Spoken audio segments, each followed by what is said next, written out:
All right. Peace to everybody in the chat. Waiting on Red Pill. I see the time going by. I said, let me just start the show. Red, he's getting ready to tap in any second now. But I said, let me just start. This is getting late. I know the people. What is up with Brother Rich? I tell you all the time, it don't be me. But things happen. What's going on with y'all in the chat? What's going on with your chat? We got a good conversation tonight. We got a serious conversation we're gonna have tonight. A much needed conversation that we're gonna have tonight. Let's get to a quick commercial. And we'll be right back. All right. Let's get to this. This is a gathering. This is a gathering. This is a gathering. This is a gathering. This is a gathering. This is a gathering. This is a gathering of the masses. This is a gathering. This is a gathering. This is a gathering. This is a gathering. This is a gathering. This is a gathering. This is a gathering of the masses.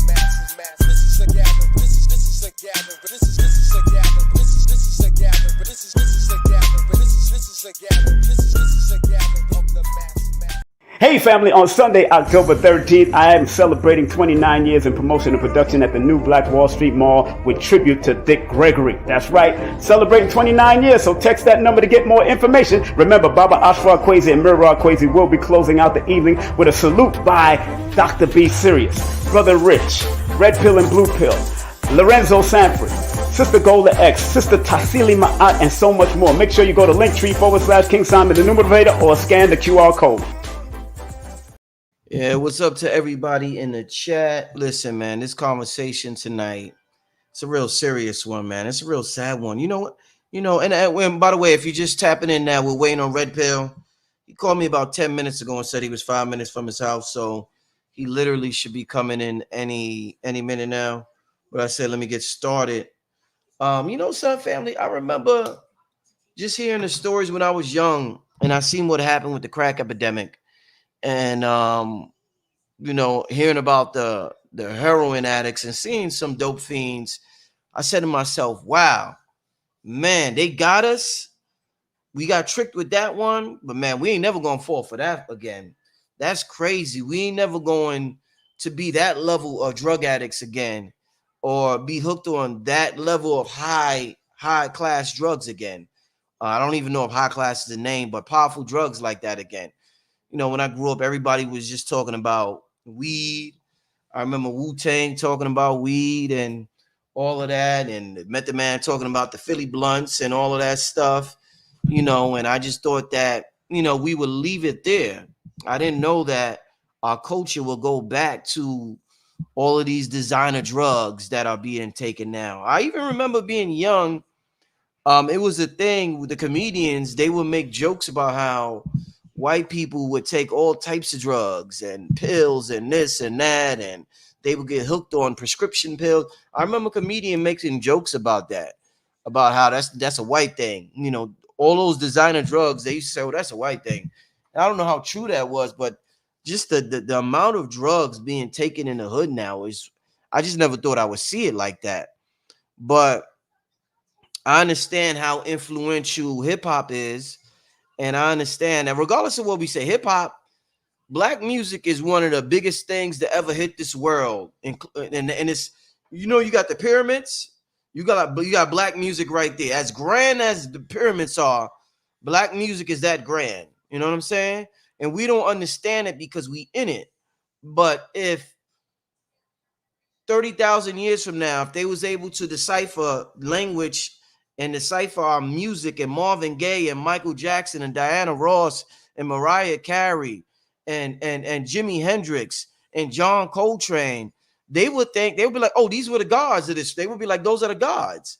So music is powerful, and we came up with some of the greatest shit to ever hit this realm. Hands down, music, one of the greatest things black music, one of the greatest things. I mean, we invented the cultures, whether it's country, rhythm and blues, rock and roll, hip hop, R&B, the list goes on and on. You got Bob Marley holding it down with the reggae. You got so many different forms of black music that blew up globally, that you got to understand just how powerful it really is, and only something that powerful can make our children and make our culture addicts again. And we had Leo Cohen on the Breakfast Club. He told us, he said, when Charlemagne asked him about, signing somebody who message wasn't right or whatever, Leo said, I got kids to feed. He said straight up, he said, I got kids to feed. So he let you know what his agenda was. You know what I'm saying? He has a different agenda that we may have. But saying that to say, man, it's all in the music. And because it's in the music, our children are impressionable. Even if there's two parents at home, the two parents are working now. It ain't like mom is at home. Both parents is working now. So both parents is at work, and the child has a lot of time away from home to be influenced by school, to be influenced by music, teachers, other children, music, their commute to school and back from school. So there's a lot of influence that is being taken place in our community, regardless of how good the parents are these days. So with what we're seeing with hip hop and the pushing, how much hip hop pushes all of these designer drugs on our culture. Shout out to all the children who didn't succumb to the pressure. Shout out to all to the children and the adults and everybody who held their ground and didn't get caught up. Because, Percocet was cute at one time. And I took perks. I took perks for about a week. I had surgery on my shoulder. And I was prescribed Percocet. And I had surgery on the shoulder, and I was in a sling for about a month. I had my arm was wrapped up for about a month, and I was prescribed Percocet, and I remember the feel. I will never forget the feeling of Percocet. Like when they say you a junkie, you like the dope feeling. That shit is real for real on Percocets. I remember the first day I came home from the hospital, and I'll never forget. I was sitting in the living room, and you could close your eyes and start dreaming like that, like an instant dream. Then you'll wake up. Then you could close your eyes again. I never experienced something like shit. Like shit was like that. Shit was crazy. Red, I was telling him about when I had surgery, and the Right. doctor prescribed me Percocet, and I remember how it's the straight up dope fiend shit. Same way, Really? red, just like that. Leaned over, same shit. Leaned over, just like dope, You just didn't like know dope. where you was at? Yeah, I know where I was at, but it's just that you're in and out of this realm. You're in and out. Mm. But you're out like that. It's Right, not like right. it's how weed takes some time, edibles Gradual, take some right. time. Nigga, you take that nigga. Once it hit you out. You out of this realm, and it could take away all your problems. It could make everything so easy going, Red. So yeah, I'm just talking about the situation where Rich Homie Quan and the perks being pushed in our culture and the Molly and everything else, Red. This shit, I never thought it would happen like this again. Because we seen what happened with crack and the dope. I didn't think it was gonna happen again with this culture, Well, Red. we have to be coherent about the fact that this new generation they get a shot at addiction. Yeah. These are children of addicted parents. Some of these children, remember, Atlanta ATL is a narco state off the rip. You know what I'm talking about? It's a narco state, and it was built off of the backs of hustlers and a lot of people that were selling drugs. It's a lot of drug culture in Atlanta, going all the way back to the late 80s and the early 90s and whatnot, and then into the BMF era. It is a narco state, and it's also a very underworld city and whatnot, where stripper culture rules the culture. It's dominant. Stripper culture is dominant, and the strippers are the ones who are known to introduce a lot of their patrons and whatnot to what they call party drugs. Now, party drugs took over in the form of ecstasy pills. Prior to that, of course, it was like nose candy and stuff like that. But the parties, the early 2000s, gave rise to these party drugs, and ATL is the place to go to party. And the hierarchy of the parties in the ATL would be the strip clubs. So the strippers introduced powder and they introduced pills to people who would necessarily not be those customers. They would be the ones selling it. but it began to turn into this thing where it's like, yo, I'm doing powder. I want you to try it out. I'm doing these uppers. I'm doing these pills. I'm doing this ecstasy turning into a gateway type of drug that, and the music becoming a soundtrack behind it. And then there's stars that have made their names and made their claim to fame off of this narco culture. Young Jeezy being one of the more prominent ones, but prior to him, trap culture, trap music is ushered in by our friend T.I., right? Mhm. And junkie culture, which we see with Pee Wee, what we see with Rich Homie Quan, and what we saw with the stoner movement with Young Thug, that Right. comes in the futuristic era of Atlanta sound and whatnot. That's around the time of 2010 and 11. That's the rise of Future. Henceforth, Oh shit. that's not the reason why they call it the futuristic era, but Future rises up in that era. These artists are seen as the upper, they're seen as the upper echelon of that food chain, of that hierarchy, both in the music and in the streets. So people want to be as cool as them. People want to be as laid back as them. So they listening to the lyrics and they're like, yo, what's making this person operate like this? Molly Percocets. You got to get right like me. You got to have the double cup like Wayne and whatnot. So Cash Money. Yo, Red, real quick. That Yeah. was an actual hook that they had me. Molly Percocet. Percocet. Hey, Percocet. Hey, You like feel that me? was the hook, my It was a summer anthem. It was an nigga. anthem. Not just a hook, it was an anthem. Yeah. Cash Money, early days of Cash Money out of New Orleans, with a figure who will come up prominently in the future based off of what I just see. Baby out of Cash Money. I have a lot to say about him, but I'm not going to say it on this show. I'm going to keep it a little bit reserved and whatnot. But he is the one who really onboards the young generation into dope fiend culture, because he's actually onboarding artists that are fully on dope, full dope fiends. What's them, the Hot Boys, all dope fiends.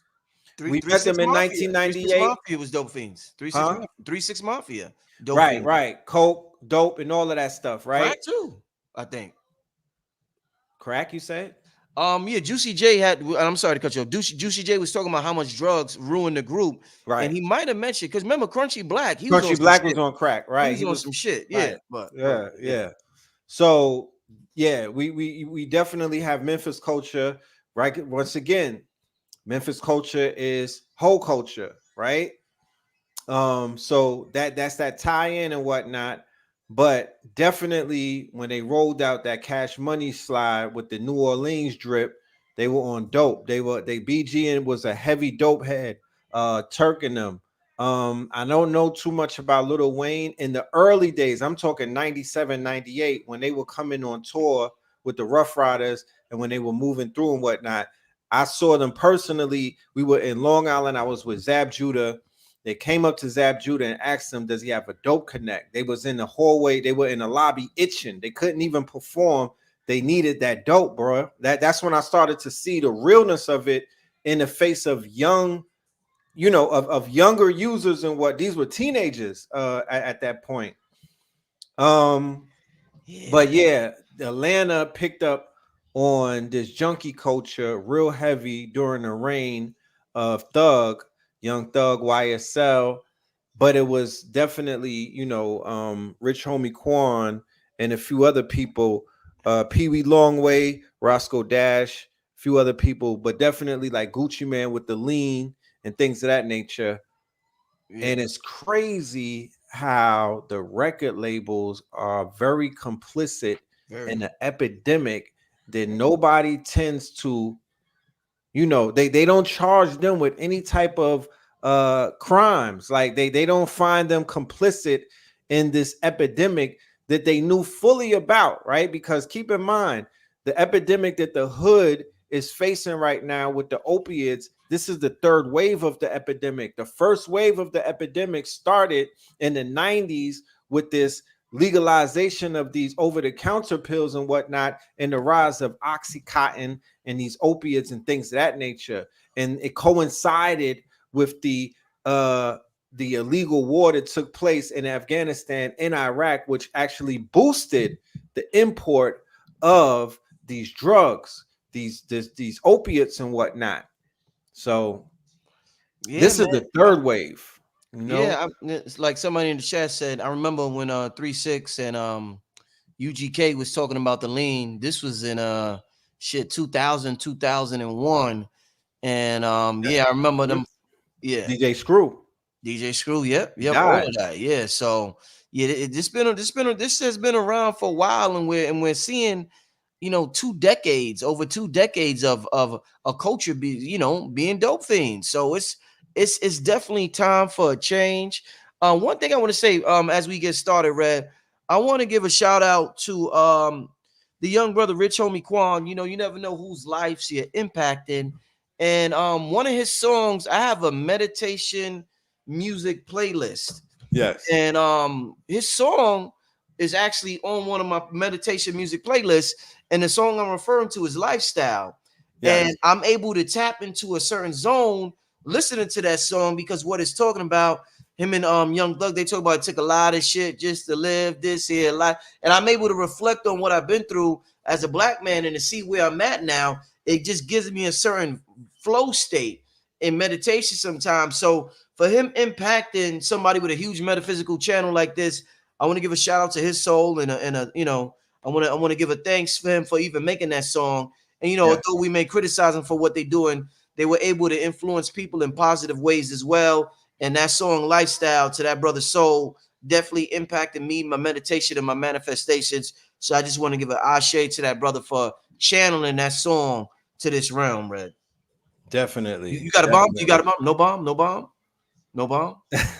No bomb? I thought I was gonna get a bomb after no bomb. Okay. Nah. You get one, but Damn. it's crazy because what we're really witnessing not necessarily is the addiction of the artist, but it's more so the addiction of generations of youth. Okay, both boys and girls, women and men and whatnot.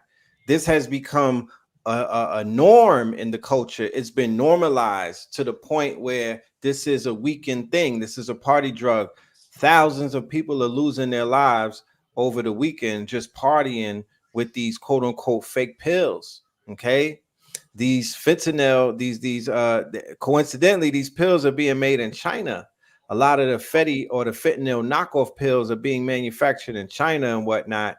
And it's almost like an irony, because China is the same place where the opium wars took place, where the British Empire was basically putting the Chinese on the dope. You know what I mean? They were addicting them to deadly dope and deadly opium, which led to 2 wars.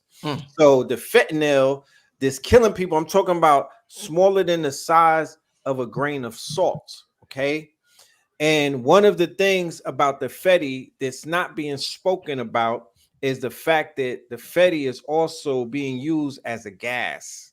It's being used as a gas. It was used in Russia during a terrorist kidnapping. They use fentanyl as a gas, as an agent, right? To basically incapacitate the terrorists or the kidnappers. They wound up killing 120 people in the process. They took about 800 people hostage. They used the fentanyl as a gas, right? How they have mustard gas and how they have tear gas. They are even they're proposing law enforcement to adapt a form of fentanyl as a tear gas, to replace tear gas, because what it will do is it will incapacitate you, meaning that you lose all control of your body and whatnot. But if they do too much of it, it can kill you.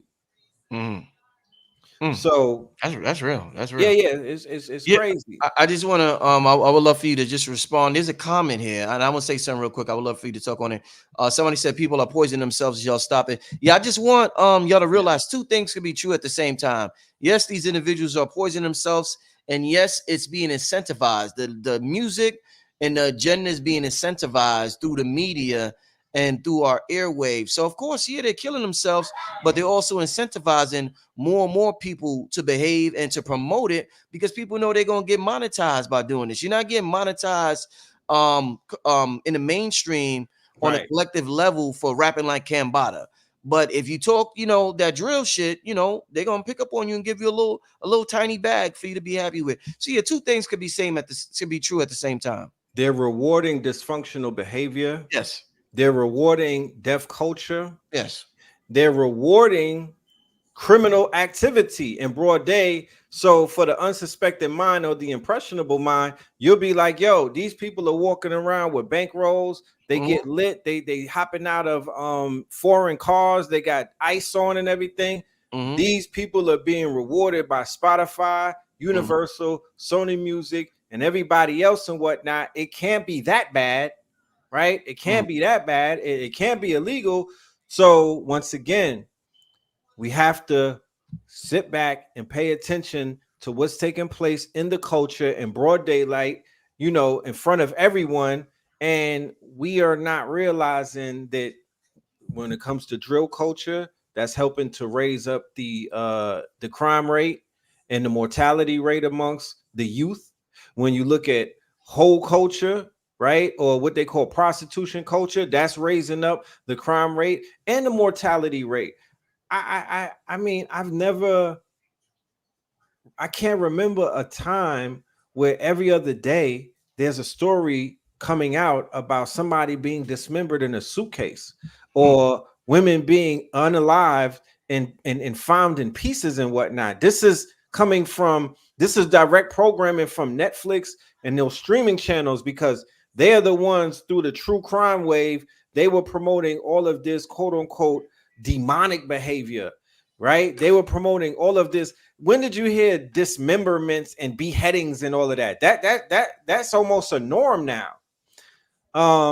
They're pushing that culture, right? That culture where women don't have no accountability and they're putting themselves in all type of danger and whatnot, just out there catching a body. Yes, Dexter, Joe, all of these series that they begin to indoctrinate people, the Dahmer movie, all of these quote unquote series where people were normalizing all of this heinous type of Oh, behavior. they made Red. I'm sorry. They made Dexter Yeah, cool. They made they him made cool. Dexter cool. So you got people watching Dexter while on opiates. You got people watching Dexter while on dope, right? You got people watching Dexter while on these pills and whatnot. The video games, you know what I'm saying? Those all the movies that Lee Daniels in them, like the Deliverance and all of these horror. It's not even horror anymore. It's not even horror. It doesn't even fall under the category of a What is slasher film or horror. what is it, Red? What would you call it? I will call it horror porn, Mm. right? It's a form of traumatization, and it's waking up dormant demons inside of people. It's programming. Okay, even the way that they're shooting these films, they're putting all type of subliminal suggestions and things of that nature. It's crazy. When you Indeed. look at the directors, when you look at the companies, when you look at some of the people behind these productions, you would know what I'm talking about. You will begin to draw the line and notice some of these people are they're Satanists, they're avowed Satanists and whatnot. Hey, Red, I want you to Yes. give some advice to the beautiful thing about what you represent. You represent the streets, you represent consciousness, you represent hip hop, you represent all of that together. You're very much, you know what's going on in pop culture. And you know as well as I know that and I want you to talk to the brothers out there in the streets who may be watching this show, who may be influenced by your words. Yes. One of the reasons for doing these drugs, Molly, Percocet, ecstasy, it makes you a beast in the bedroom. Yes. So Yes. as a man, you want to perform, you want to be, you want to put it down. You want to lay it down. down. Yeah, you want to lay it down in the bedroom. You want that reputation with them strippers or with whoever you're dealing with, the girls in the street, in the hood. Yo, Right. Because in stripper culture, you have to. They even have a name for it. Turk said the girls used to ask for the dope dick. Right. Turk from Hot Boys. He From said Hot Boys. the girls used to be like, "Yo, I want that dope dick," because the stamina, them dudes they would be beasting on them. So Yeah, talk to the brothers out there who they feel like, yo, they need that to be that, be that dude in the bedroom. Red, what would you say to those brothers, right? That feel that way. I would say to those brothers that there's a natural way to get to that, right? There's all type of herbal remedies where you could be a beast in the bedroom. There's the maca roots, you know. I was watching a video, as a matter of fact, earlier today, and a brother was dropping some information about something called Congo dust, right? Patulu powder that you put on your your slingy. Oh my And God. there's the honey. Yeah, people are doing honey packs and whatnot. I would say take the natural route. You could go ahead and work on your legs. Don't, work on your squats. Don't skip leg day. Go ahead and work on your cardio. Begin to do it naturally, because you do not Tongat Ali, horny goat weed, and maca root. The combination will have you naturally like a beast without the side effects. Now, think about this. You are going gun-ho for one night of fun, but that one night of fun can take you out or put you in a stroke, right? Mm-hmm. Resurrection from Professor Griff. You feel me? There are options for the fellas and whatnot. There are options for the fellas. Rather than KT has something, he has some stuff as well. So gold water, you know what I mean? The gold water is also good for that. Definitely a combination of herbs and a combination of the exercising, and you will be able to do what you were able to do while being on opiate or heroin or doped up. Okay, because if you slip up and you get that woman pregnant, then you have to deal with the ramifications and the side effects of that. Okay, you don't want that, right? Watermelon as well. Thank you. Watermelons, watermelon seeds, pumpkin seeds, shilajit. I've said a lot of things. Go through your papaya seed detox. Clean your system out, of course, because a lot of people have issues with their blood flow and even with that energy in their chi, because of being backed up with all of that old. You got to clean your body out. You definitely have to detox. You definitely have to fast a little bit. I think this is a deep statement right here, Red. He said Yes. people need to stop pornifying sex. Right. There's no love making in sex. Dudes Right. just want to beat it up. So that's what these drugs is for. The brother said, unfortunately, no herbs can match drugs. If you ever took any of these drugs, even alcohol or weed, you take the herbs, they're good, but it's a different level. You know what I'm saying? So I think that is the root, pornifying sex. I don't know if anybody ever had if anybody copulated off of 5 grams of shrooms. Yeah. One of the reasons why shrooms have taken over Atlanta club scene and underground is because of its quote unquote effects in the bedroom. It is known as it does wonders. Let's just keep it at that. It's known to do wonders. So once again, I don't agree with that statement, once again, because the side effects, right? People are only thinking about the stimulation. They're only chasing the orgasm. What about the side effects? If the side effects, it's almost like those commercials where they be like, you could take a pill for a headache, but you'll wind up getting a heart attack.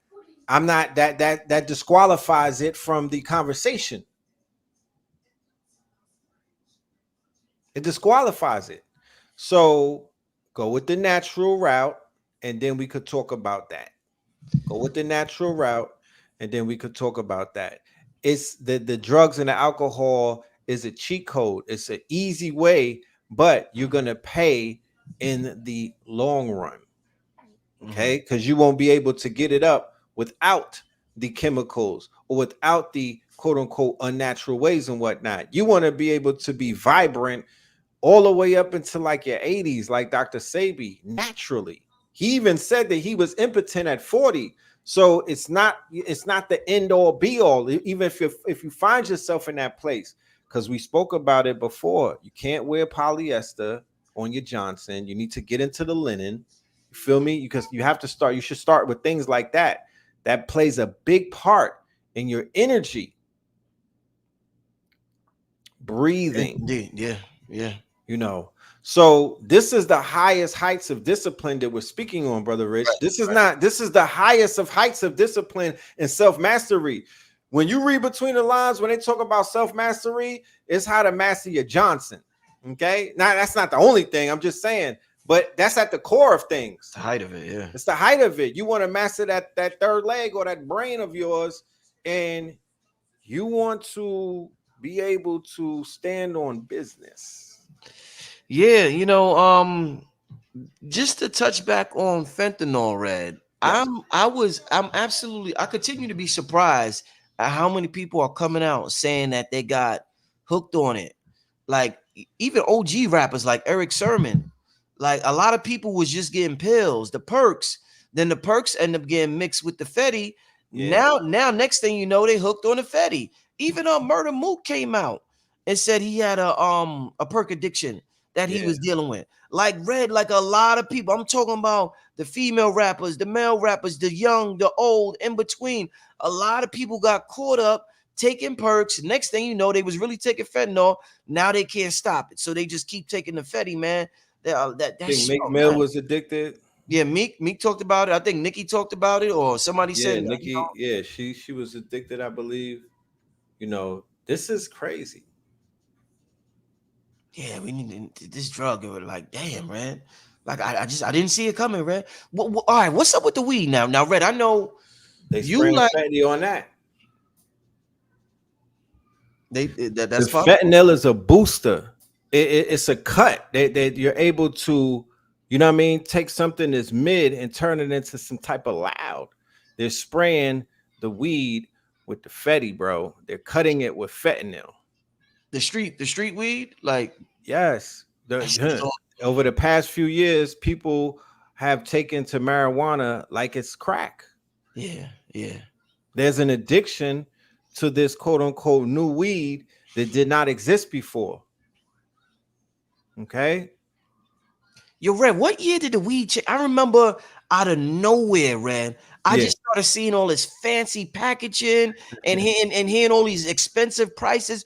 What year did the culture shift in the underworld for marijuana? Because out of the blue, it was just everywhere. In Rapper weed and 2013, stuff it like wasn't that. like that. I don't remember 2013. I don't remember hearing and seeing all this banana, blueberry, strawberry sherbet, all these weird names, Red. What Right. happened with the weed culture? Well, on the legal side, there was the Farm Bill, the Hemp Act. That opened up the way for CBD, which opened up the way for THCA. You know what I mean? And then they start calling it what you call rapper weed and Zaza and stuff like that, exotic weed and whatnot. So that's like the rise of burner cookies and things of that nature. There was another brand with the runts. I remember the runts started popping off. So these personal strands, they became like stamps, right? They became stamps and whatnot. They started taking off around yeah, you know, 2012. Yeah, I would say leading from 2012 up to now. Somebody said, bro, do not spread the false narrative about weed, bro, in 2017 when they legalized it in California and we made brand. I don't know what you're talking about. I'm Yeah, not, what is that? I'm What does saying that the mean? weed game changed. I'm not, I don't know what you're talking about. If you could just elaborate, Chris, honestly, I don't know what you're talking about. I'm just saying Right. the weed game changed. And I think everybody would agree that the weed game changed out the blue. That's all I'm saying, Chris. That's it. But, Yeah, it definitely it definitely changed. We went from the Kush and some other you know what I mean to like the runts and all of these newer strains, and then it exploded post 2012 and went crazy. I mean post 2020 and went crazy. Do you think it's like this in other countries? Because you know how, and the reason why I ask is, Red, No. when you eat McDonald's, they'll say, well, of course we don't eat McDonald's, but if you hear about McDonald's in America, they say it has less ingredients than the McDonald's overseas. So I'm wondering if it's the same like that with the street drugs. Like, do our street drugs have more ingredients than the street drugs overseas? Are they really intentionally poisoning America through food, drugs, all of the above? Yes. In this free market over here, it is definitely more chemicals and a lot more experimentations taking place with the drugs in America than in other places. Definitely. And even when you speak to people who travel and whatnot, they'll tell you that drug use in other places is not tolerated the way it is in America. You really will go down, you know? Mm. And yes, Yep. Mm-hmm. Wesley Muhammad was on top of that. I Mm-hmm. remember people were being upset at Wesley Muhammad for blowing that horn and whatnot or beating on that drum, but he was ahead of the Yeah. research and he definitely laid it out. And he was saying he was swimming upstream when he was saying, put the weed down because it is laced and it's not what you think it is. Red. Well, all right. We getting everything hit with fentanyl, and we see what fentanyl is doing to the hood. I don't think a lot of people aren't going to stop smoking weed. They're going to find the safest way to smoke weed. So Yeah. what I want to ask you now is, they have dispensaries and they have street weed. Do you think one is better or safer than the other? Because aren't the dispensaries regulated? Or what's Yeah. your thoughts on that? I would say if you lock in with the grower, somebody who's basically a scientist who could bring you the paperwork and they are very thorough in what it is that they're doing and their operations and whatnot, you would have way better luck with those people than you would trusting the dispensaries or trusting a quote unquote nickel and dime dealer. Because the people that are selling on the streets, you don't know where they're getting their supply from. It could be laced, it could be from certain type of organizations that don't necessarily take the measures that others take.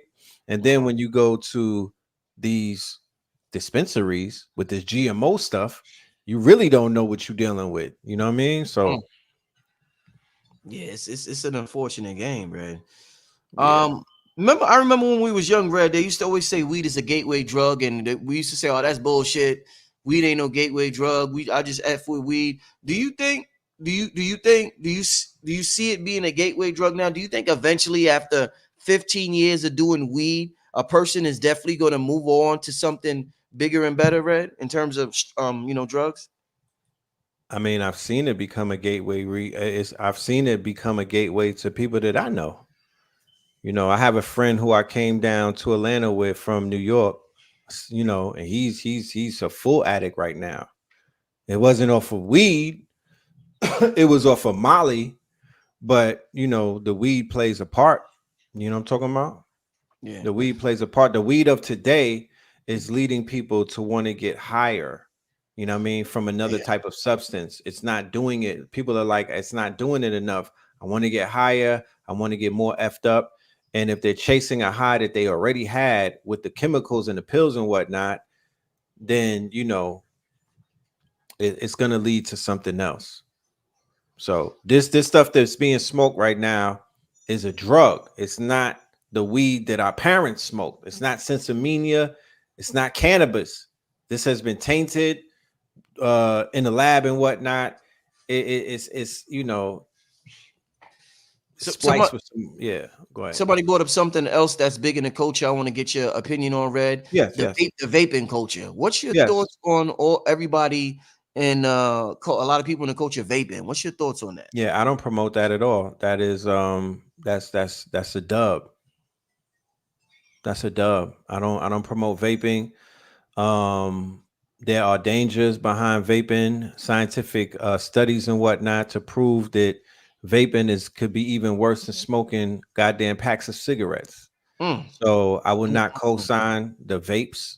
I haven't found a safe vape to co-sign to say, yeah, this is good. Nah, we not doing the vaping thing. Yeah, it's real bad for your lungs. mm. Chemicals running all through your body. So the vape be giving me, it gave me a head rush one time. Felt like I got hit upside the head with a bat. Mm. This was like 2013 or something. I remember when it first came out, I was pro vape. And you know, after a while, I realized that that wasn't the way to go.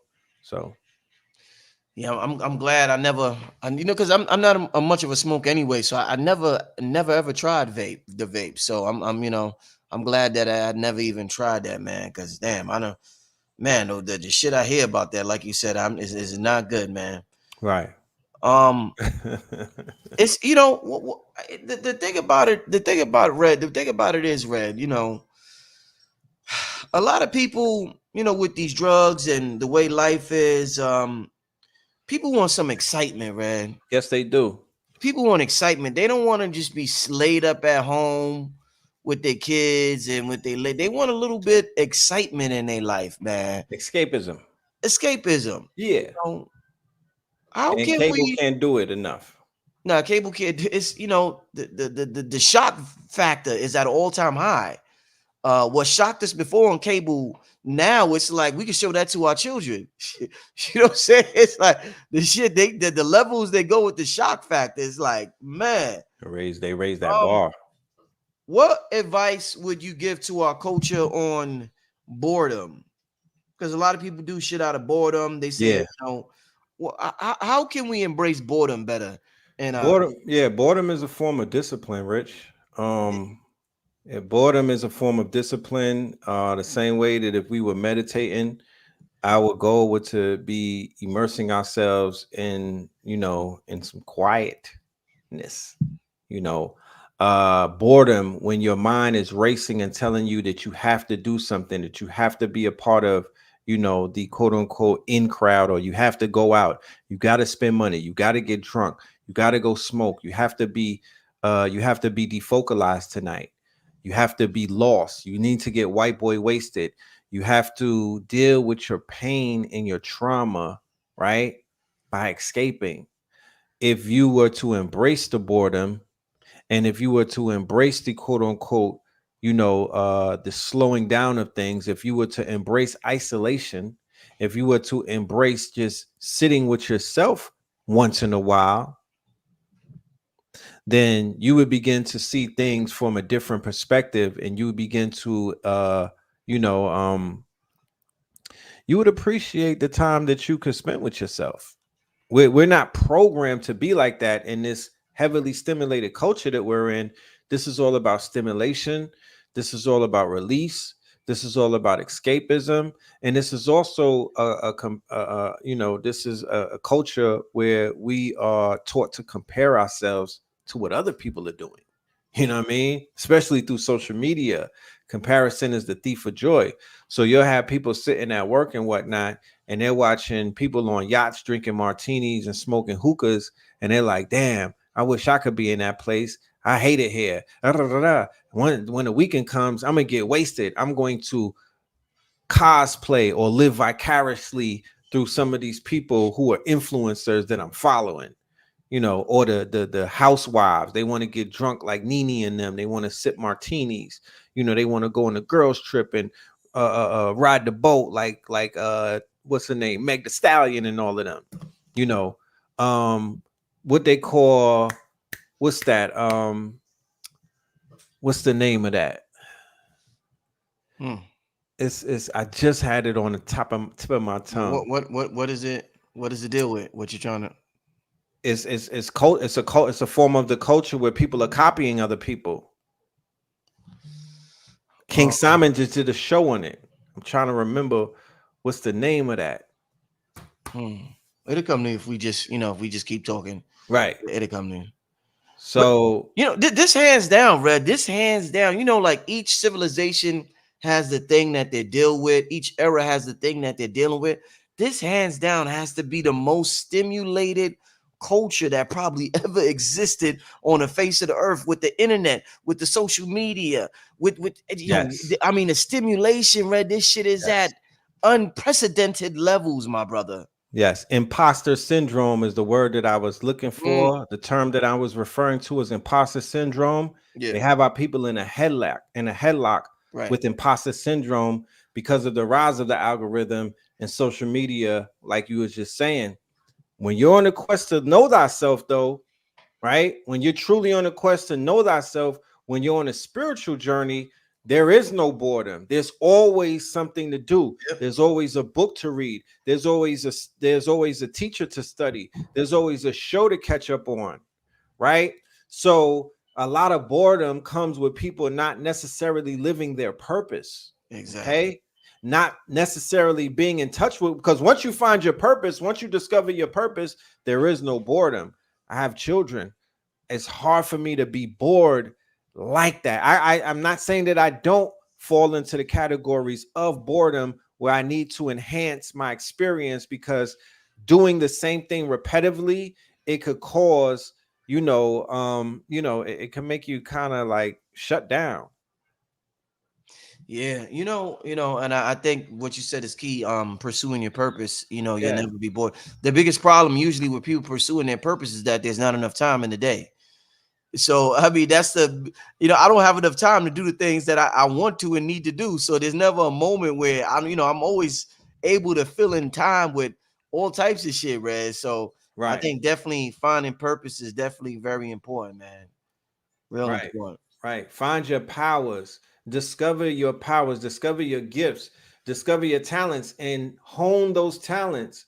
You know what I mean? Throughout time, when you have time, focus on either one of them or all of them together, and you will begin to realize that, like Rich said, you don't even have enough time to do everything that you want to do.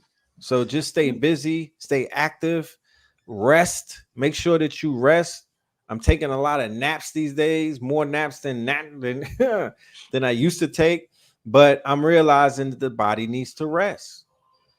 Yo, Ray, you know what else? If there was advice I could give people, or just say something about the whole boredom thing and pursuing your purpose, Red, I noticed that another thing that's important with your purpose is that you have to know when it's time to move on.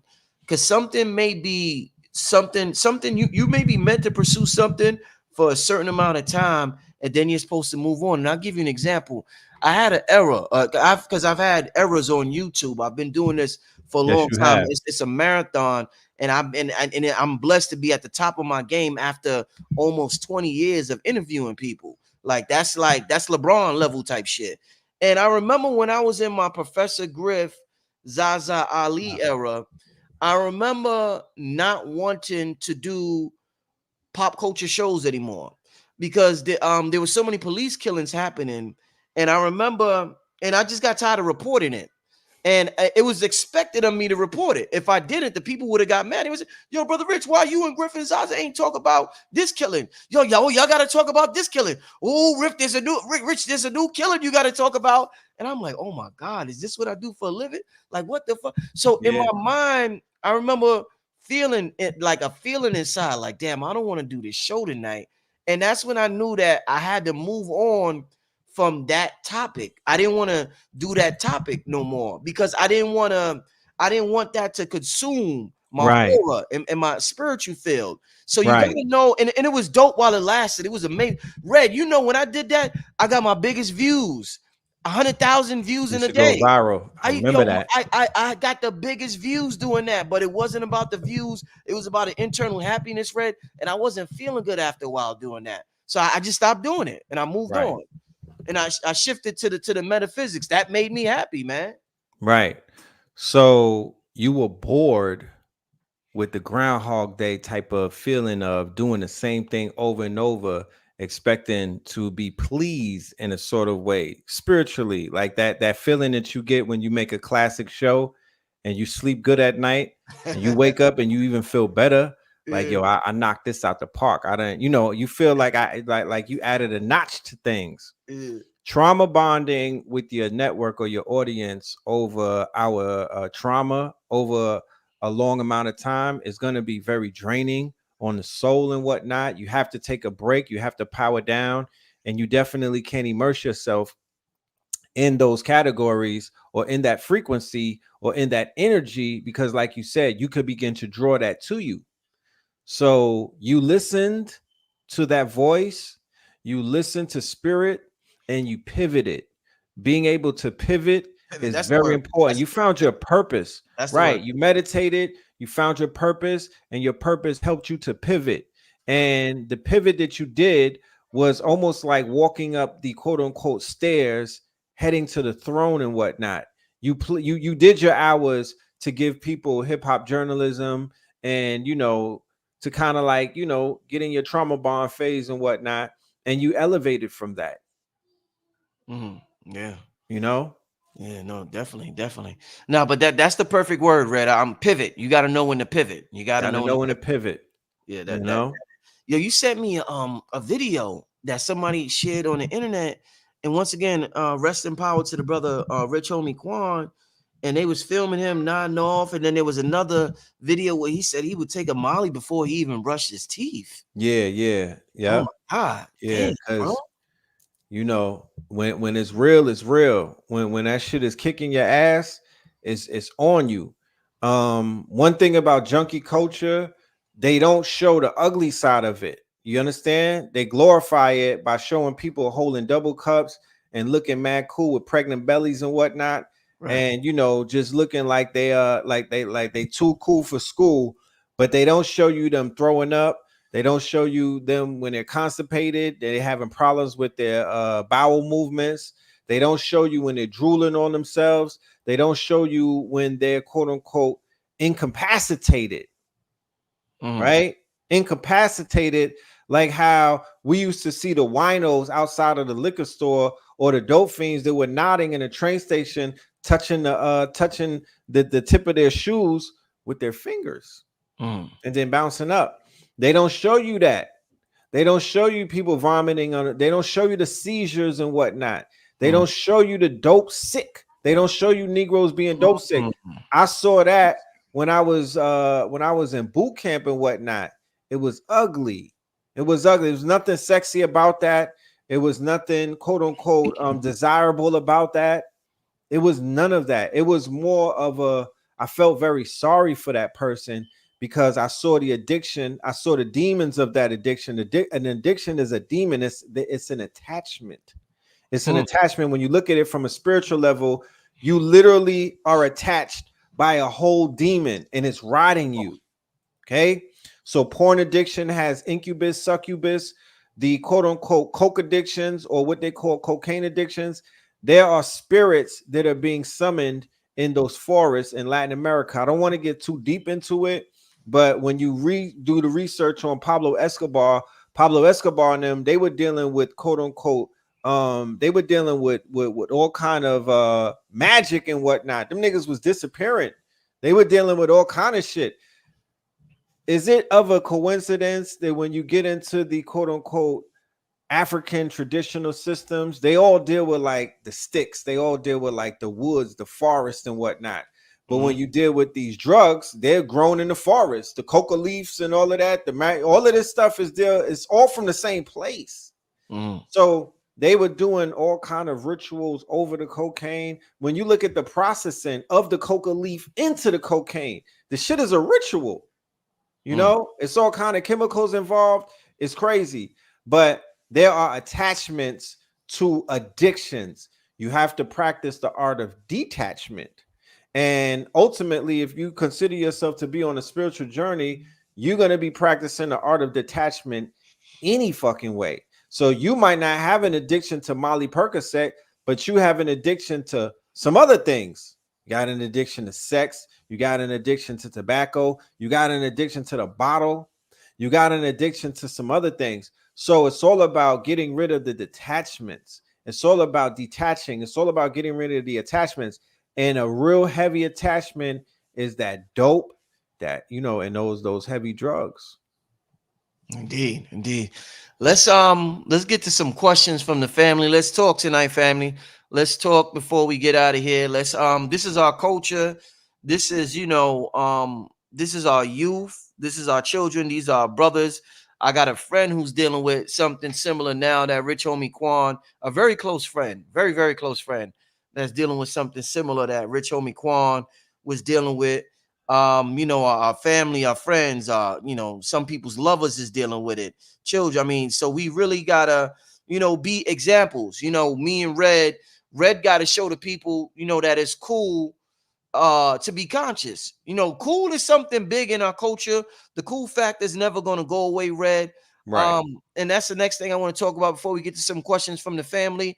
In terms of the cool factor, we know that's a part of our DNA, Black people, to be cool. So, whoever takes over the cool algorithm or the cool spirit is the person that's usually influencing our culture. Talk to me about the cool factor and when will it return to consciousness, Red, like it was at one point. They need more examples. I think that the cool factor It's definitely shifting into consciousness. It's cool to be conscious now. It's Keys is a good representation of that. The I cool would breeze, definitely say he's that very he's good, man. a good representation of that. I would say that, you know, Red and Blue definitely blueprinted that. Polite, Um, polite could have I would been. say that Polite Polite, could have been. you He was know, there. He was there. But yeah, you know, he was the face of it at one point. It has many different faces and whatnot. It's not a one-man army, it's not a one-man thing. People have to look into the crowd and see multiple people that they can identify with and be right, like, yo, son of them is on they, you know, they in a bag and whatnot. This is something cool to do. Like you know, the women agree, you know what I mean? The children like it. They're not starving and whatnot. They don't look hungry and whatnot. So it's very important. Yeah, young Pharaoh could yeah, have been hands definitely if he stayed on his course, hands down. Yeah, but bro. a Yeah. lot of people lost their footing and whatnot and fell off, and they didn't do it correctly because, you know, it's a right way to do it and it's definitely a wrong way to do it. Man. Coincidentally, once again, you would hear the overindulgent in substances with some of these people that fell off. So, you know, it's on our shoulders to not be addicted to drugs and be in front of the people and try to hide and mask things. We have to be true to our nature and about what it is that we're doing. You know what I mean? Because it would be a shame if something like that were to consume one of the master teachers or somebody that's out here carrying the flag of cool and whatnot. But cool is very important. Hip hop culture is predicated on the cool kids. All right. So the cool kids became the druggies or the junkies and the dope fiends and whatnot. Rich Homie Quan and then Young Thug, that whole movement with YSL, these are all cool junkies in hip hop. You understand? So we don't want to shame anybody. We want to actually present the counterculture to that. So the teachers and the healers, KT, the arts degree is the counterculture to YSL drug culture. Blue pill with gold water and 19 keys with that's the counterculture to what it is that they're showing. So if you do a video with them in the studio sitting around slurring their words, Kodak blacking them, you know, not being able to complete a sentence, famous decks, you know what I mean? People looking like they're completely out of their minds, right? Not being able to even complete a thought. And then you show the gods in them, and they're doing pull-ups, push-ups. They can articulate themselves. They could think real quick and compute things. That would be the antithesis to this quote-unquote drug culture or this junkie culture. We have to promote the God bodies. Shout out to Alkebalon 44. He's doing the God Body Challenge on September 11th. We have to promote fasting, grounding. We have to promote taking plant-based medicines over chemicals like pills. Anything that comes out of a lab, I'm saying that it's a dub. Don't do it. Do not do it. Don't ever even consider it. You know what I mean? You're going down the wrong path when you start tapping into shit like that. When you try to skip the line. Now you got, I brought this up again about people that I noticed they were trying to keep up with people like Kambada, and they were overindulging in drugs and whatnot. They were overindulging in quote unquote hallucinogens and whatnot, trying to keep up, trying to catch up to their favorite rapper because they want to be able to rhyme like them. They want to be able to think. They want to go where they're going. That's why people are doing the lean, because they like, I want to go where Future is going. I want to go where Soulja Boy was going. I want to go where this person was going. I want to be cool like that. I want to be in their state of mind. You know, there was a lot of people a couple of years ago when entheogens became a big topic in the community, who want to come on my platform and talk about the entheogens and certain things. And I didn't want to go that, I talked about shrooms maybe more than I should have on my show, Yes. but I didn't want to do shows specifically tailored to the shrooms and entheogens, because I know how our people are, and I know they got an addictive culture like you and Blue say. So I did turn down a lot of shows in the past, talking about Bufu or just different plant medicines, because I didn't want the people saying, I know how influential I am. And I Yes. know, people listen to my word is gold. So I didn't want to, I didn't want people to, that shit, like you said, they don't see the dark side of a lot of this shit. You know what I'm saying? They Right, just hear right. about certain elements. So family, I did turn down a lot of shows in terms of the plant medicines, because I didn't want to give y'all the wrong impression. And that shit is something that, it's not for everybody. It's It, definitely not for everybody. it's not. It's not. And maybe I shouldn't have talked about it as much as I should have with Kambada KT. I don't know. You think I talked about it too much on this platform? I asked myself if I talked about it too much on my platform. I had to question myself on many occasions to say, damn, was I becoming a billboard, a poster child Yeah, I didn't want. for these very powerful. It's very powerful. We're talking about this is the heights of quote unquote plant-based medicines. And I spoke about my experience on many occasions. I'm very open with it. I went on EYL, what's that? Higher level conversations, and spoke highly about shrooms and the boo food. Mhm. But when I look back at it, I don't really have any hangups about it, because all I've heard from people who were inspired by those conversations was a lot of positivity. Mhm. The feedback that I got from it was people who were able to heal. Mm. Okay. They were able to heal. They were able to take our advice, and they were able to find themselves, because so many of us are on this journey to find things out that we cannot receive in a book. We want to read the book that's us, right? Because we have a book. We are the living book and whatnot. Mm. So for those brothers and sisters that are on the quest to find themselves, and they're on a quest to heal, they might want to get in touch with a loved one who may transition, and they find that there's no other way to do it but to cross over with the plant-based medicine, the ayahuasca and things of that nature. Yeah, I'm good with giving out proper information, because I use disclaimers. Mm-hmm. Mm-hmm. Yeah, I use disclaimers. I feel like we've been responsible, so we'll be able to sleep good at night.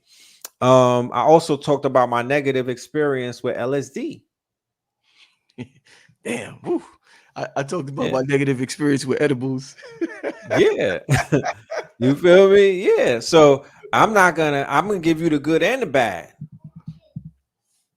Let's get to some. We're gonna get to some questions now. Shout out to I'm really enjoying this show. Much needed conversation, family. Talk to your loved ones. I know all of us know someone who is dealing with something. Yeah, right. You want to say something? Now I just want to add on Yeah. that I follow a lot of y'all on socials. We all have these children in these age groups. So I'm a father first. So I'm like, I got a 16-year-old, I got an 11-year-old, and it's time as parents to have this conversation and not shy away from it like we too cool, because we parents at the end of the day. And I'm thinking about not just my son, his generation. I'm thinking about these are some innocent, beautiful children. You feel me? They got their future ahead of themselves. So I'm wearing a lot of that on my shoulders and whatnot. So as parents, we're gonna have this convo, and it's like we have to become more educated as to what's going on with youth culture. I know these children don't like talking to the parents all of the time and giving them the skinny as to what's taking place. But I'm here to let you know there's a crisis / epidemic taking place, and it can happen very quickly, because that Fetty, that shit is different. They could put it on a napkin and you touch it and it's over with. Yeah, like this is a form of cyanide. This is like how they use cyanide back in the days. Oh yeah. Oh yeah. Keep in mind, family, even if you don't know anybody, like Red said, everything is being laced. So just like that, a loved one can get, could smoke some of the Fetty or take some. So you got to just be very careful. And like Red said, have that talk with the children, with our children. Yeah, somebody asked, what's the battle rapper name who says stand up men don't lean? That was Loaded Lux. That was He was Loaded Lux. battling who was he battling? Hollow the Dawn, Hollow who the was Dawn. promoting lean. Yeah, Hollow the Dawn. Shout out to Lux for Yeah. doing what he doing, bringing the cool consciousness to battle rap. You know what I mean? He's He a talked prime about example, prime right? example. Living Cool. by example, though. Yeah. Because he wouldn't be cool if he was losing all the time. He wouldn't be cool if he was looking like he was out of shape. And he's a living, breathing example. So those of us who are in this, and we have more on our shoulders than the dope fiends and the quote unquote rappers and whatnot that are promoting a deaf culture. Indeed. Let's get to some questions. Let me get to a quick commercial real quick, but and then we're gonna get to some questions from the family. I see some good ones. This is a gather. This is a gather. This is a gather. This is a gather. This is a gather. This is a gather. This is a gather of the masses. This is a gather. This is a gather. This is a gather. This is a gather. This is a gather. This is a gather. This is a gather of the masses. This is a gather. This is a gather. This is a gather. This is a gather. This is a gather. This is a gather. This is a gather of the masses. Once again, family, the Gathering of the Masters is available on Patreon, family. The spiritual conference of the year. Don't make sure you don't miss it. Sign up to Patreon, patreon.com/blackmagic363, and everybody could view the Gathering of the Masters. With that being said, Red, you ready for some Q&A, my brother? Yeah. All right, let's get to some Q&A. Let's get to some of the super chats. I see one super chat question. All right, Ax read about wine and liquor being called spirits, and if he noticed people known as winos cry a lot, and people who drink alcohol, depending on the color of alcohol, spirit riding them. Yeah, I witnessed that in real life. I'm still traumatized over being in a situation with somebody who was an alcoholic and seeing how it ravaged them and seeing how the spirits would take over that person and they become another person. It's a sickness, it's an addiction, it's hereditary, it runs through bloodlines and whatnot. It reminds me as to what they did to the Indians, how they hooked the, and finding out about how our people have a lot of Indians, just uncovering a lot of the information that was hidden about our Aboriginal indigenous bloodlines and whatnot, and how they hooked a lot of our people on the rum and the liquor and the spirits and whatnot, and how they were able to conquer a very mighty nations by doping them up with the spirits and whatnot. So yeah, it's I don't look down on anybody who's battling addiction. I don't look down on anybody that drinks. I will drink here and there, socially and whatnot. I'll pop a bottle, but I just know that if not done moderately, it could take a lot, and we talking about the liver and all of that, like, it's not a good thing. Moderation is key. Indeed. Do your sipping and everything, but just Yeah, and I'm a drinker, and I wouldn't recommend drinking to anybody. I understand the strength alcohol possesses, and you see so many things happen. People go to jail, people get killed, car accidents, so many things happen when somebody's drunk. So I definitely wouldn't recommend that to somebody unless, like Red said, it's moderation and you're in the right environment. So yes, women become vulnerable. Yeah, and at risk. It heightens the risk. If you get shit-faced drunk and you're around a bunch of men, it heightens the risk. Like, there are dangers involved with being sloppy drunk in these streets.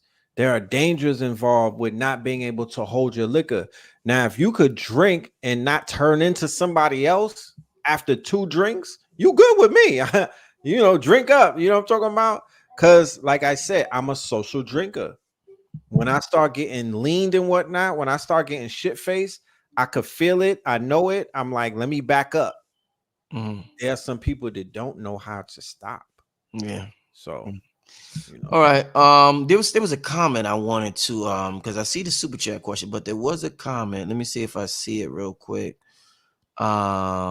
Because hold up now. Okay. All right. The young boys think dudes like y'all are lame. They will never listen. What's your thoughts on people feeling like, we're just lames to the young Yeah. dudes that's out there, right? I was young before. I was a young boy before. So the young boys will eventually grow and evolve, but it doesn't matter about what they think. It's a matters about what do you think. Mm. You feel me? Because the Teach, young boy teach. can't see me as lame if I don't see myself as lame. Woo. I'm gonna carry a different type of aura when I believe in myself.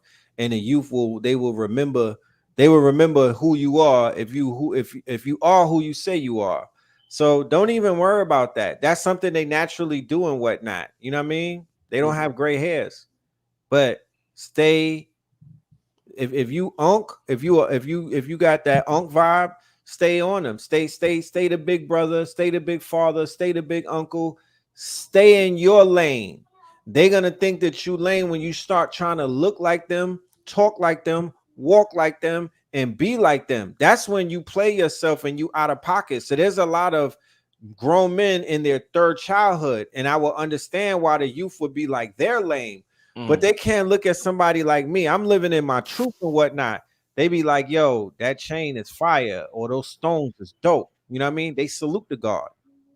Indeed, indeed. Yeah. Um, let's see. Let me get to this super chat. Where is it? What can we do collectively as a people to combat the glorifying of drugs, especially in the music? Ultimately, I would say on a larger scale, the adults will have to begin to boycott the labels. You have to make it hard on the stock, the big companies, the multi-trillion dollar, billion-dollar companies. You would have to make it hard on the stockholders and whatnot. You would have to raise a class action lawsuit against Empire, Universal, Sony, and everything for being part and parcel to the quote unquote deaths of the artists that already died. We already have a master list. ODB, you got a documentary out right now. One of our premier artists overdose. You feel me? One of our premier artists overdosed. You know what I'm talking about? He was on Rockefeller with Dame Dash when that happened, and it was Wu-Tang did not forgive Dame Dash about that. How about that? You know?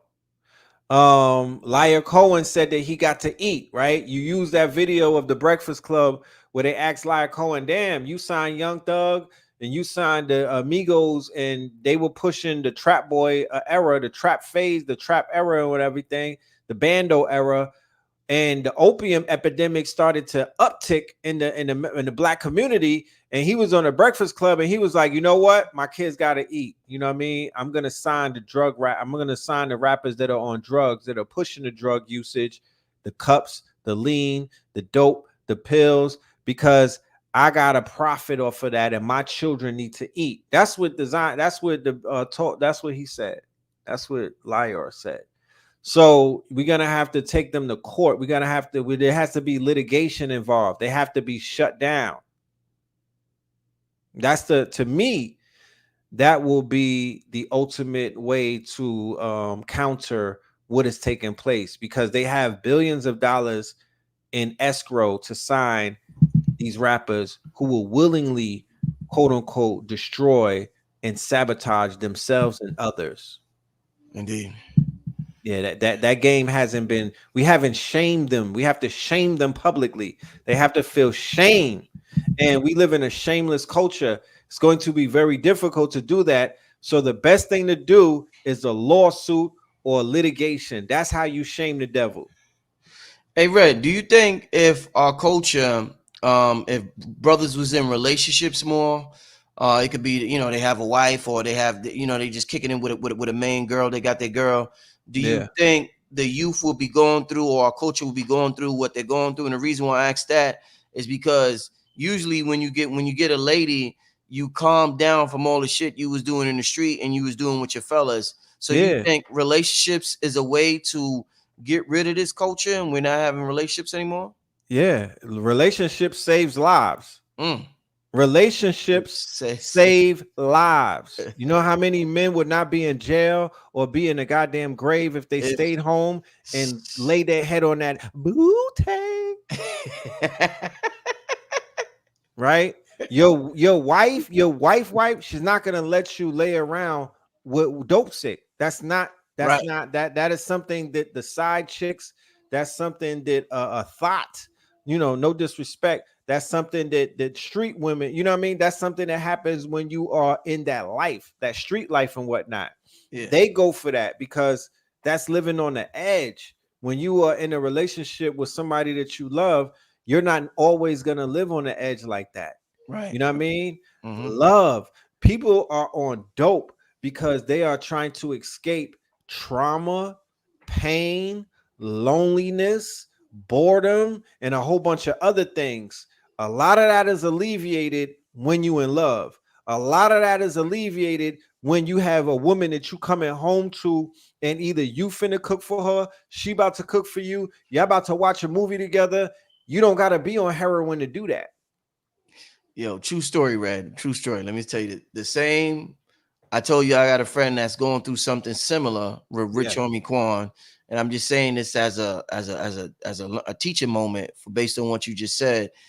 When I met my girl in 2005. I've been with my lady since 2005, Mm, and one day I went to her house. We both lived in Harlem, and she made me some food, and she made me, I think it was spaghetti, and I had like a pan of cornbread. She used to make this honey cornbread that was mm, crazy. So I right. was walking home with the honey cornbread, and the same dude that is going through something similar with Rich Homie Quan, he was hanging with the dudes around my way on the corner.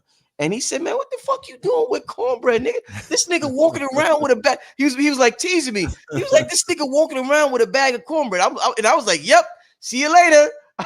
You know what I'm saying? I'm eating good. You I feel didn't me? fall for the trick, but I ain't going that's for the trick bag. that's how they get you. They tease you. Man, what the fuck you walking around with cornbread? You cornbread head ass nigga. You know, then they got the jokes. Then you like, oh man, you in love ass nigga. Then they make fun of you. So that's how it happens. And then you Yep. like, then you sabotage your own success, your own happiness for the bros. That's the But I ish ain't fit. fall for the shit, Red. I'm glad you didn't. I'm glad you had on your Teflon and you know what I mean? That shit rolled off you.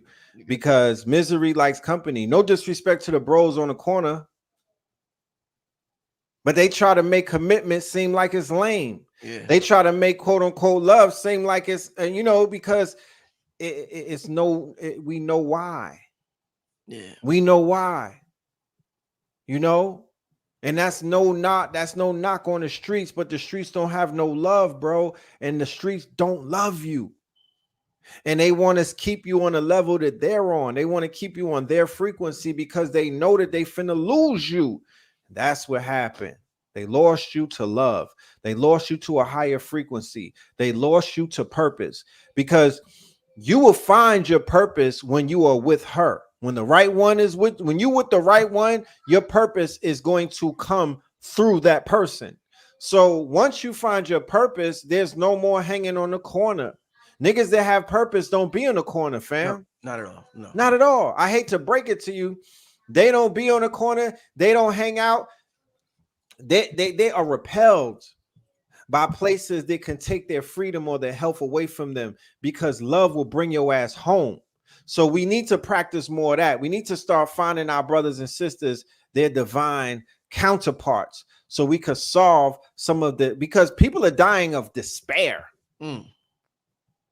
That Rich Homie Quan was sleeping on the couch. People are dying of despair. You know what I mean? And social media is exasperating that. The fact that, the culture is ass, it's exasperating that. The fact that we have not figured out some things and whatnot, and we're still in this limbo state after the lockdown and all of that, it's exasperating things. Mm-hmm. We need to return to that meeting of the masters type of fucking frequency energy. That's the shit that will stop people from overdosing. Mm. You know what I mean? Mm-hmm. And I don't have people wanting to be cool, to be conscious, and to be healthy and to be happy. I just want to be happy. I don't wake up happy every day. My whiz be like, yo, what's wrong with you? And I be like, I don't know.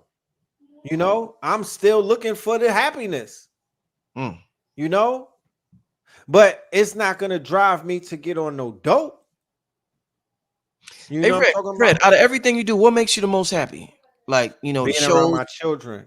Okay. That's the pinnacle of my happiness, is to be with my progeny. That's when I find my most quote unquote innocent, happiest, you know, non-stressful, you know, real, you know, my higher self is in those moments. Outside of the children, what brings you the ultimate ecstasy? Let me see. Outside of the children, Yeah. the ultimate ecstasy is winning. Mhm. Just winning. Like, let's say that I go to the studio and I'm riding home and I'm listening to some shit that I made and it's a classic. That's a W. I'm Yeah. get happy.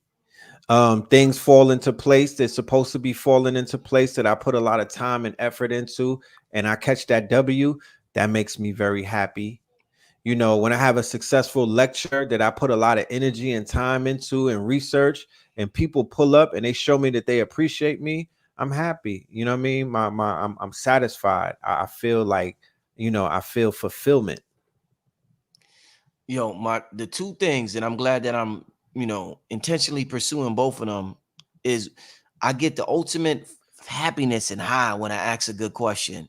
Like if I know, because I always compare it to basketball, and I'm like, you know, I do a hell of an assist, or you know, Right. I put The points no on the board. look. Yeah, so I get that's like the ultimate high I get. You know what I'm That's saying? dope. And also, the other thing would be in life when if I'm in the studio and I'm making a beat in the studio and the artist catches the beat, like when me and Cambada, when I made the beat to Magic, and he was able and he came up with that hook, like Right. son, you could feel it inside, and you like, oh shit, this is what life is supposed to be about. And you That's a just got W. that feeling, yo. Like it's indescribable with English language, bro, but it's an amazing feeling. Right. That shit. You know that you caught the W. You feel Yeah, me? You know that you dunked the ball and whatnot. You yeah. know what I mean? It's just it's a completion. It's the ending of a circle and whatnot. You know, it's almost like you get leveled up. Yeah. I love that feeling. Yeah, You know somebody what I'm said when the saying? creator works through me. Yeah. That will sum up what I'm saying. Yeah, when the creator's working, Right. I got that direct current. That Right. direct So current. I would add on to that, to what you were saying about, I would say when the creator or the creatrix Mhm. is allowing me to create. Like Yes. when I designed this shirt and when the first time I put it on cotton and Hmm. seen it, Hmm. I just felt high. Like I felt fulfillment. You know what I mean? When I Hmm. do a drawing and whatnot, and it's finished, when I edit a video and it has the right kind of cuts and everything, that's where I'm finding fulfillment these days in my creativity. Mm, indeed. Yeah, amazing show, man. Considering what we're going through with the culture, I see a lot of good things resulting from this conversation, the gathering of the masses, and many of the things that's happening currently. You know, there's a tide that's turning, and I'm just thankful to be a part of that movement that's bringing a high vibration to humanity. We're gonna do a couple of more questions. Anything you want to promote before we get to these last few questions, Red? Anything you got going on? I'm actually going back to Brooklyn on the 22nd. Me and Blue is going to be at Nicholas, and we're bringing a workshop to Nicholas. This workshop is going to deal with how to basically make a living in the fantasy complex industry.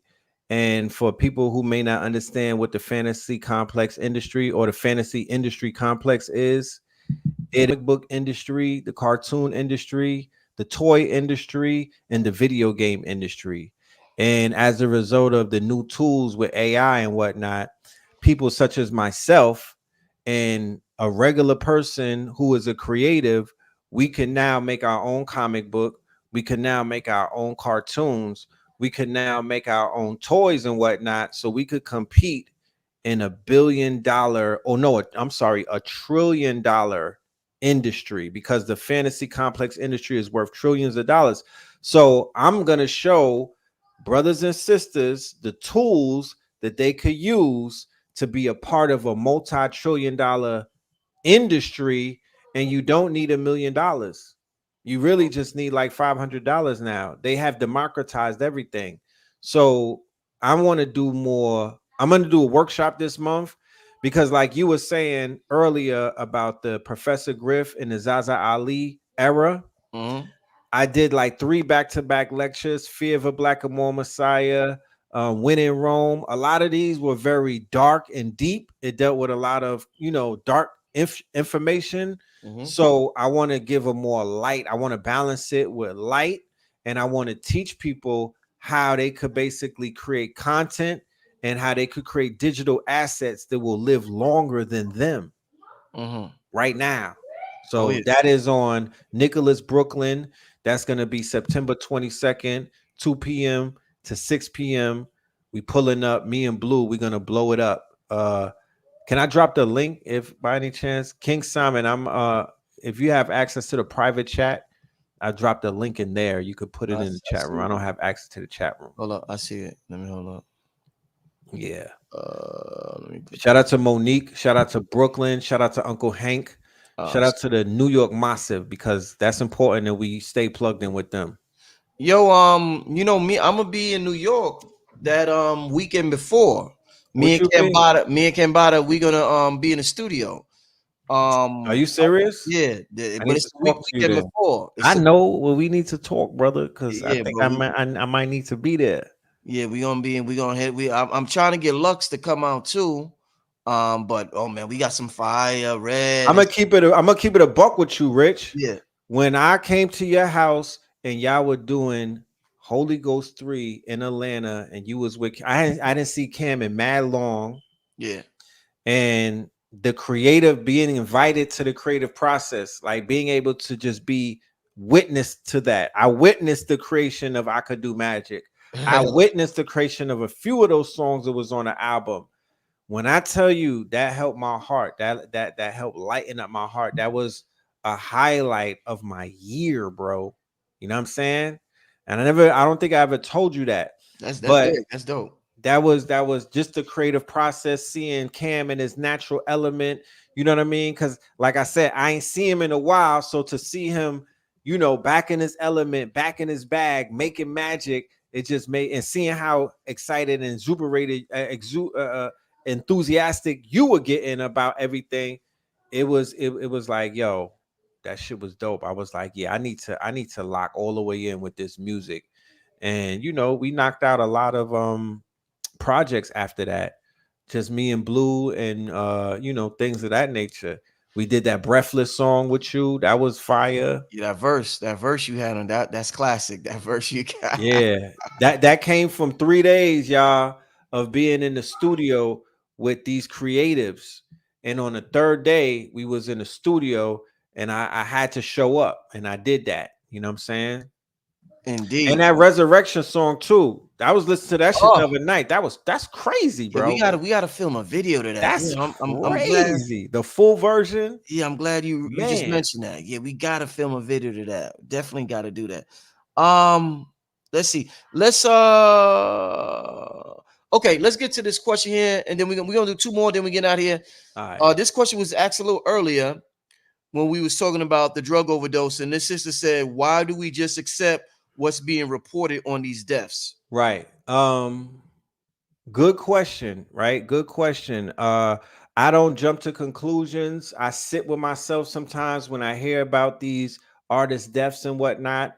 And I do the same thing. I ask the universe to show me what I need to see. I heard the 9/11 call from his the mother of his child. And I heard what it is. Spirit listened to her voice and was like, okay, it was telling me what actually happened. So I didn't venture into the realm of conspiracy or try to make certain things up. I don't know if he was killed. What I do know, though, is he's in the middle of this YSL trial, and there's a lot going on in this YSL trial with YSL Woody and Young Thug, and they just admitted on the stand that they shot his father, I think 4 times at a barbershop or something. And imagine the type of stress this young man was going through. So did he get knocked off? Like I said, if he took a pill that was laced, they could hit you with the lace pill. I mean, listen, this is a way of knocking people off now that's not leaving behind the same type of evidence than if you shoot a person. So I don't know, you know, I would also keep, yeah, B-Dell said he was sacrificed. Okay. So once again, I will keep my ears open and whatnot to see what exactly comes.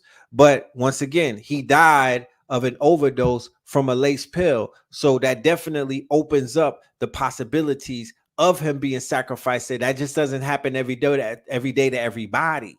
You know what I mean?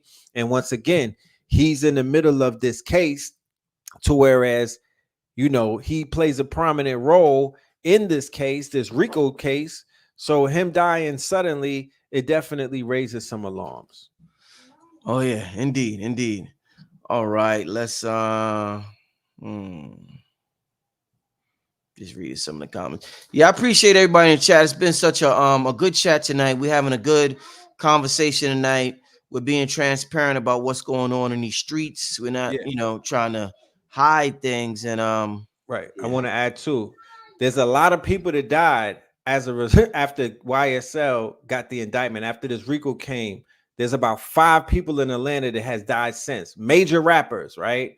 There's a lot of talk about Young Thug's involvement in IFA and other things. So there's deeper conversations that are going on. There's conversations coming up about Baby from Cash Money. There's deeper conversations taking place.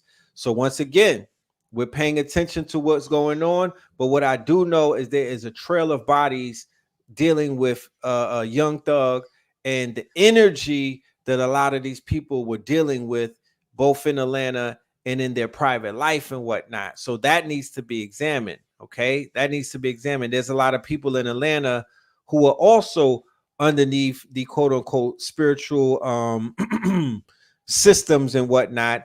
And we don't know if these people are being controlled or not. You know what I mean? Because we know they're not controlling the system. So we don't know if they're being controlled. It's a lot of questions.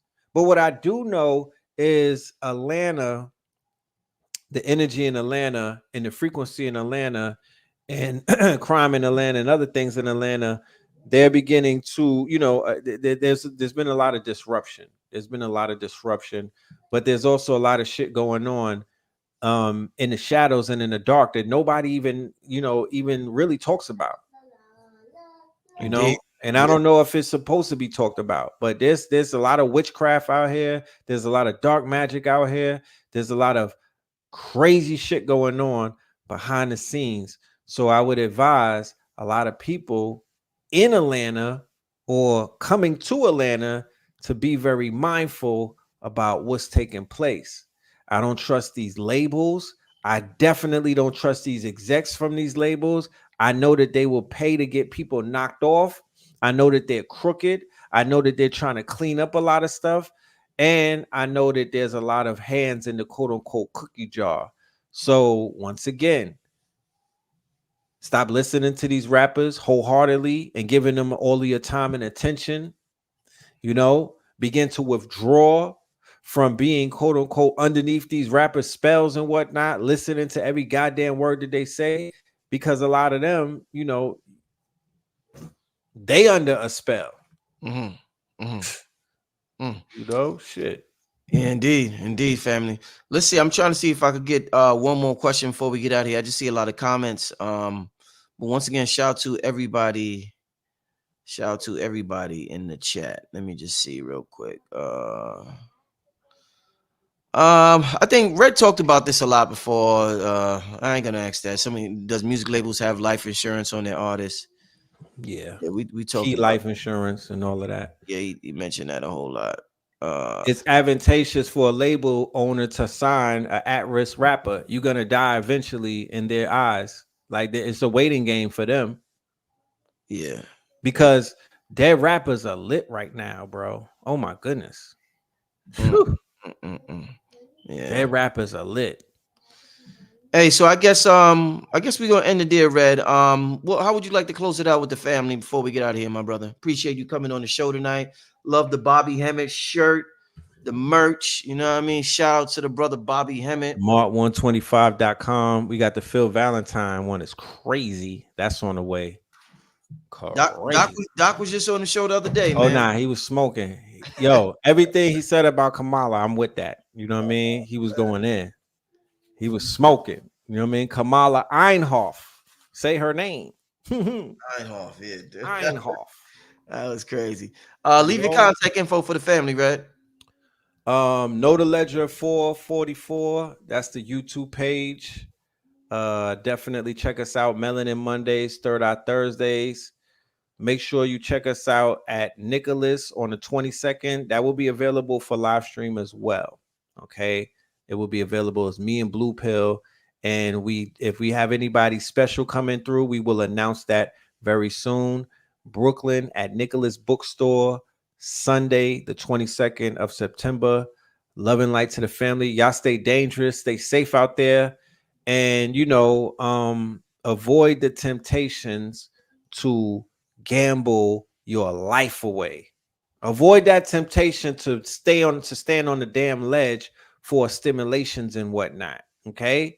Use the quote unquote lessons that we are able to learn from some of these artists as life lessons. Yeah. Because you can learn from a fool.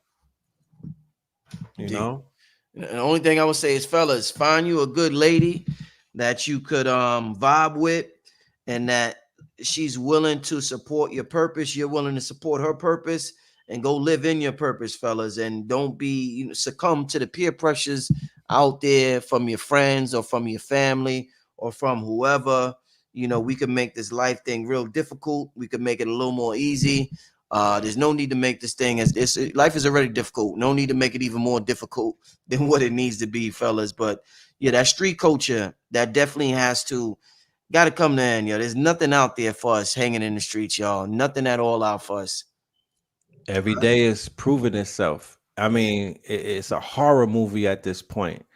Every day you're getting more receipts to show you that this is not the way. This is the real matrix, the illusion, what they call the streets. We got to create a new form of entertainment, y'all. And that's what we're doing. You know what I mean? We could be outside, but we learning. We could be outside, but we earning. We could be outside, but we doing legal things and we're cleaning our karma. And with that being said, this brother Rich Black Magic with Know the Ledge, Red Pillar, signing out. See you next time, family. Peace. Peace.